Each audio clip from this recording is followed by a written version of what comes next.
Before the match, BCA certified referee and instructor Sam Howell had a chance to put the speed gun on our two finalists. First, Ga-Young Kim, 22 miles an hour. That big break, and then Chao-Ting Pan, very close.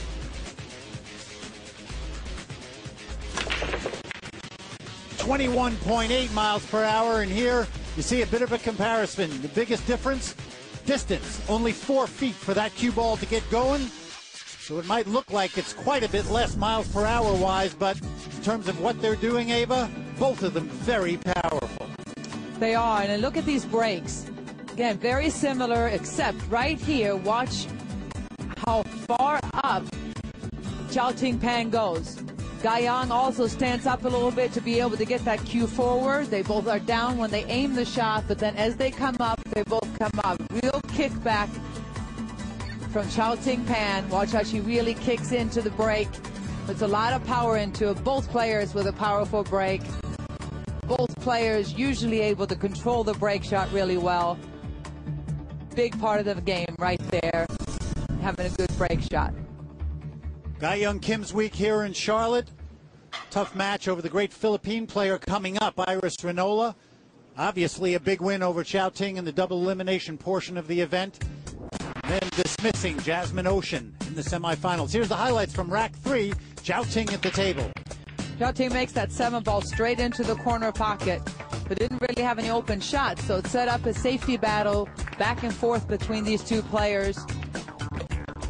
And Ga-Young came up on top, made a really strong out right here. And she took the lead in this match, 2 games to 1.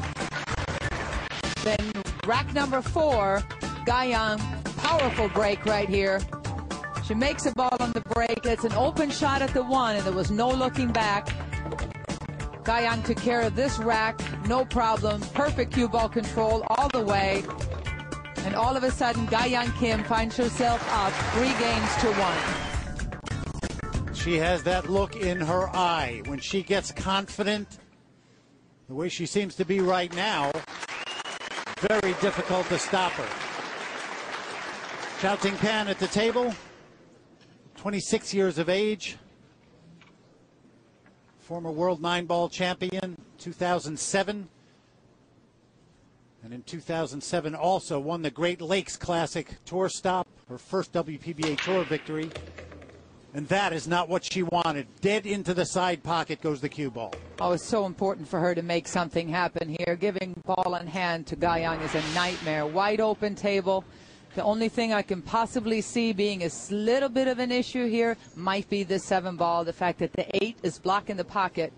She only has 1 pocket on the other side of the table to play position for. So even now, shooting at the 1 ball, Ga-Young is giving a quick look to where that 7 is and what the situation's going to be. And from here, it's just playing a chess game. She's really going to stay on the correct side of the ball, but she's keeping that 7-ball in mind, believe me.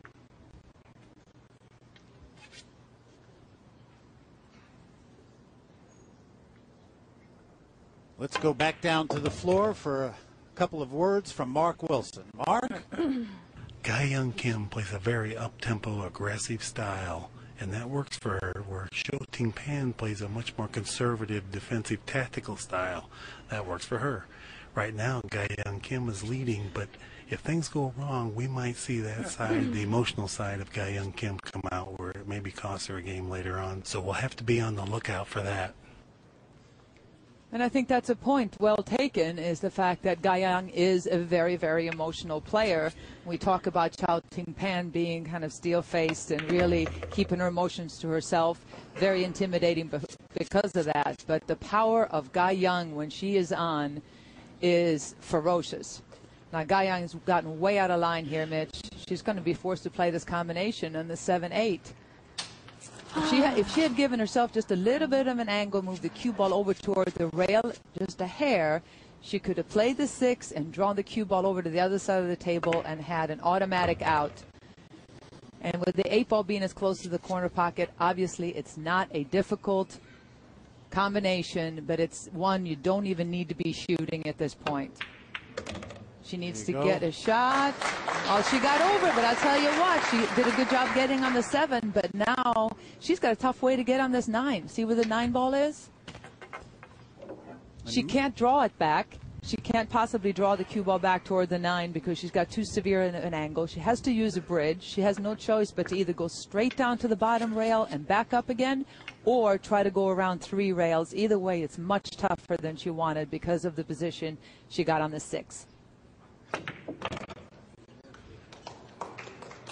Good shot. Oh, no, watch out. Look out.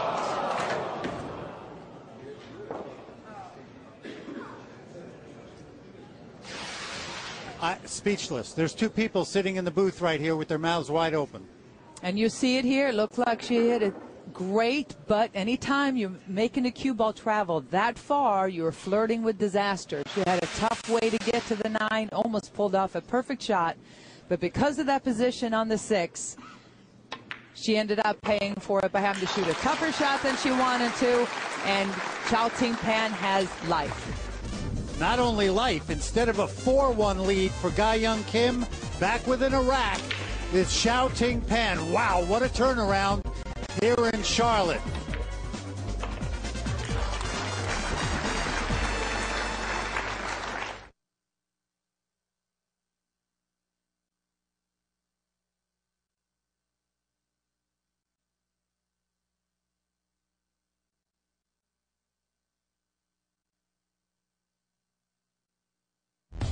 Here in Charlotte, championship 9-ball, not the only game in town. The NFL Panthers playing at Bank of America Stadium. The NBA Bobcats at Bobcats Arena.